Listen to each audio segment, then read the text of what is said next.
ये दुनिया की वाहिद सरहद है जहां जंग बंदूकों से नहीं बल्कि पत्थरों, लोहे के रॉड्स और डंडों से लड़ी जाती है। लेकिन दो ऐसे मुल्क जिनके पास दुनिया के जदीद तरीन हथियार और एटमी बॉम्ब मौजूद हैं, वो सरहद पर बिल्कुल पुराने जमाने के सिपाहियों की तरह डंडों से क्यों लड़ रहे हैं। और इससे भी ज्यादा हैरानकुन बात यह है कि यही दोनों मुल्क हर साल एक दूसरे के साथ 100 अरब डॉलर से ज्यादा की तिजारत करते हैं। लेकिन इन वीरान और बर्फीले पहाड़ों पर जहाँ घास का एक तिनका भी मुश्किल से उगता है, आखिर ऐसा क्या है जिसकी वजह से ये दोनों एटमी ताकतें आज तक एक दूसरे से उलझी हुई हैं।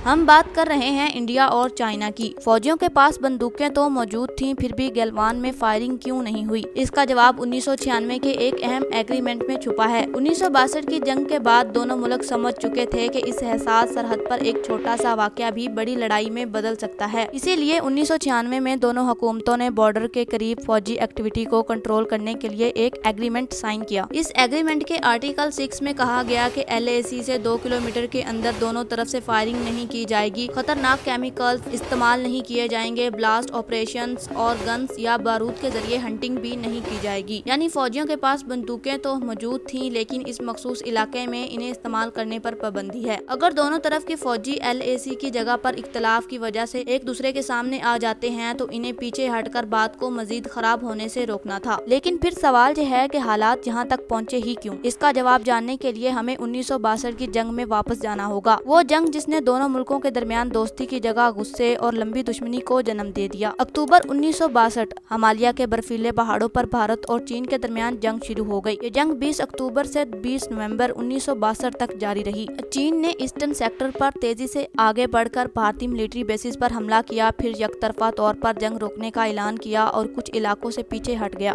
लेकिन वेस्टर्न सेक्टर में अक्साई चीन पर अपना कंट्रोल बरकरार रखा। सवाल यह है कि चीन ने इस बंजर और बर्फीले इलाके के लिए इतना बड़ा रिस्क क्यों लिया? इसकी सबसे बड़ी वजह एक हाईवे थी। लद्दाख के साथ एक बहुत बुलंद और बर्फीला प्लेटियो है अक्साई चीन। इस इलाके के कई मकाम समंदर की सतह से तकरीबन 14,000 फीट या इससे भी बुलंद हैं। चीन ने अपने दो बड़े इलाके शिंगयांग और तिब्बत को मिलाने के लिए तकरीबन 1200 किलोमीटर लंबी हाईवे बनाई। इस हाईवे का तकरीबन 179 किलोमीटर हिस्सा अक्साई चीन से गुजरता था। मसला ये था कि भारत अक्साई चीन को अपना इलाका समझता था, जबकि चीन ने इस इलाके में एक अहम रोड बना ली थी। 1957 में भारत को इस रोड के बारे में मालूम हुआ और 1958 में चीनी मैप्स में भी ये रोड साफ नजर आने लगी।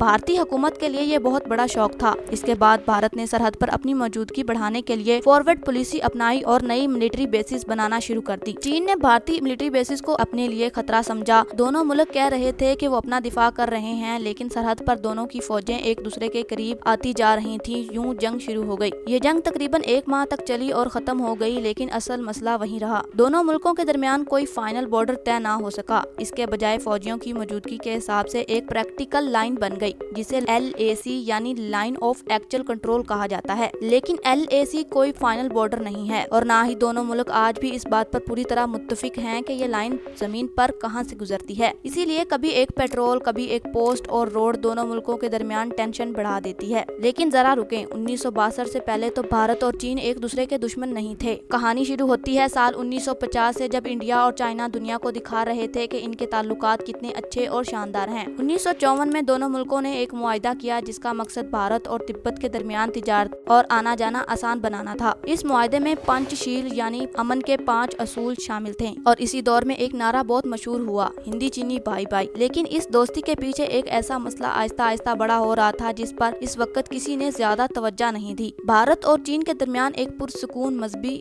और पहाड़ी खित्ता मौजूद है, तिब्बत की अपनी एक अलग पहचान थी। वहाँ दलाई लामा सबसे बड़े मजहबी रहनुमा थे और वो तिब्बत के सियासी मामलात भी संभालते थे। चीन का कहना था कि तिब्बत हमेशा से चीन का हिस्सा रहा है, जबकि बहुत से तिब्बती लोग समझते थे कि चीन आहिस्ता आहिस्ता इनकी आजादी खत्म कर रहा है। 1950 में चीनी फौज तिब्बत में दाखिल हुई और 1951 के बाद चीन ने वहां अपना सियासी और फौजी कंट्रोल मजबूत कर लिया। इसका सबसे बड़ा असर ये हुआ कि तिब्बत, जो पहले भारत और चीन के दरमियान एक बफर जोन की तरह मौजूद था, अब वैसा नहीं रहा। भारत और चीन एक लंबी और एहसास सरहद पर बराह रास्त एक दूसरे के आमने सामने आ गए। और फिर आई 1949 की वो रात। तिब्बत में चीन के खिलाफ लोगों का गुस्सा बढ़ता जा रहा था। हालात इतने खराब हो गए थे कि दलाई लामा को अपनी जान का खतरा महसूस होने लगा। 17 मार्च 1959 को 23 साला दलाई लामा अपने चंद साथियों के साथ खामोशी से लासा से निकला। वो कई दिन तक मुश्किल और बर्फीले पहाड़ी रास्ते से सफर करता रहा और तकरीबन 2 हफ्ते बाद 31 मार्च 1959 को भारत पहुंच गया। अब नेहरू के सामने एक बहुत बड़ा इम्तिहान था, या तो वो चीन की नाराजगी मोल लेकर दलाई लामा को बचाएं या फिर अपने हिंदी चीनी भाई के नारे को बचाने के लिए दलाई लामा को चीन के हवाले कर दें। नेहरू ने दलाई लामा को भारत में पनाह देने का फैसला किया। बस फिर क्या था, वो दोस्ती का नारा हवा में पत्ते की तरह कहीं उड़ गया और दोनों मुल्कों का एक दूसरे से भरोसा बिल्कुल खत्म हो गया। लेकिन ठहरिए, ये समझना दुरुस्त नहीं है कि सिर्फ दलाई लामा को पनाह देने की वजह से 1962 की जंग हुई। असल में कई मसले एक साथ बढ़ रहे थे। अंग्रेजों के जमाने के पुराने नक्शे, तिब्बत पर चीन का कंट्रोल, अक्साई चैन में चीन की बनाई हुई रोड और सरहद पर दोनों मुल्कों की नई फौजी बेसिस, ये सब मसले आहिस्ता आहिस्ता एक दूसरे से जुड़ते गए और फिर भारत और चीन के दरमियान कशीदगी जंग तक पहुंच गई। अगर हम इस पूरी कहानी की सबसे पुरानी कड़ी तलाश करें तो वो हमें 1900 की मैकमोहन लाइन तक ले जाती है। अब जरा 1914 की तरफ चलते हैं। इस वक्त ब्रिटिश इंडिया, तिब्बत और चीन के नुमाइंदे शिमला कॉन्फ्रेंस में बैठे। इस मीटिंग में ब्रिटिश इंडिया के ऑफिसर सर हेनरी मैकमोहन ने तिब्बत और ब्रिटिश इंडिया के दरमियान एक बॉर्डर लाइन बनाई, जिसे बाद में मैकमोहन लाइन कहा गया। भारत आज भी इस लाइन को अपनी ईस्टर्न बॉर्डर मानता है, खास तौर पर अरुणाचल प्रदेश के इलाके में, लेकिन चीन इसे अपनी फाइनल बॉर्डर नहीं मानता। चीन का कहना है कि 1914 में तैयार होने वाले इस एग्रीमेंट को चीनी हुकूमत ने मुकम्मल तौर पर एक्सेप्ट ही नहीं किया था। यानी मसला सिर्फ पहाड़ों का नहीं है, असल सवाल ये है कि बॉर्डर किसने बनाई, कौन सा मैप सही है और 1914 के इस एग्रीमेंट को माना जाए या नहीं। इसी तारीखी तनाज़ा का साया आज भी इस सरहद पर कायम है और 2026 में ये मुकाबला एक नए अंदाज में जारी है। अब बात सिर्फ फौजियों और मिलिट्री बेसिस तक महदूद नहीं रही। मैप्स, जगहों के नाम, रोड और फौजी सहूलतें भी इस मुकाबले का हिस्सा बन चुकी हैं। चीन time to time Arunachal Pradesh के गाँव, पहाड़ों और दूसरे मकामात के लिए चीनी नाम जारी करता है। भारत इन नामों को रद्द करते हुए कहता है कि कागज पर किसी जगह का नाम बदलने से जमीन पर उसका हक नहीं बदलता। भारत भी सरहद के करीब टनल्स, रोड्स, ब्रिजेस और दूसरी फौजी सहूलतें बना रहा है ताकि जरूरत पड़ने पर फौज और सामान को जल्दी से सरहद तक पहुंचाया जा सके। लेकिन यहाँ एक अजीब बात है, अगर सरहद पर दोनों मुल्क एक दूसरे के मुखालिफ हैं तो फिर इनके दरमियान ट्रेड क्यों जारी है? भारत और चीन के दरमियान ट्रेड कई बरसों से 100 अरब डॉलर से ज्यादा की सतह तक पहुंच चुकी है। तो दरअसल भारत की इलेक्ट्रॉनिक्स, मेडिसिन, मशीनरी और सोलर प्रोडक्ट्स बनाने वाली इंडस्ट्रीज के लिए चीन से आने वाले पार्ट्स और रॉ मटेरियल अहम है। दूसरी तरफ चीन के लिए भारत एक अहम और बड़ी मार्केट है, यानी मुल्क एक दूसरे के दुश्मन भी हैं और मार्केट में एक दूसरे के बड़े ट्रेड पार्टनर्स भी। भारत चीन के रोड्स, बॉर्डर्स और अपने इलाके पर किए जाने वाले दावे को खतरा समझता है। दूसरी तरफ चीन भारत की तेजी से बनने वाले रोड्स, बॉर्डर्स और अमेरिका के साथ इसकी बढ़ती हुई दोस्ती को अपनी सिक्योरिटी के लिए अहम समझता है। और शायद यही वजह है कि हिमालय के ये खामोश पहाड़ आज भी भारत और चीन के दरमियान टेंशन की बड़ी वजह बने हुए हैं। अगर आप चाहते हैं कि अगली वीडियो में हम पाक चीन दोस्ती और सी पैक के पीछे की असल कहानी भी इसी तरह आसान और दिलचस्प अंदाज में समझें तो नीचे कमेंट में जरूर बताएं। चैनल को सब्सक्राइब कर लें। मिलते हैं नेक्स्ट वीडियो में आपके अपने चैनल TW डेस्क पर।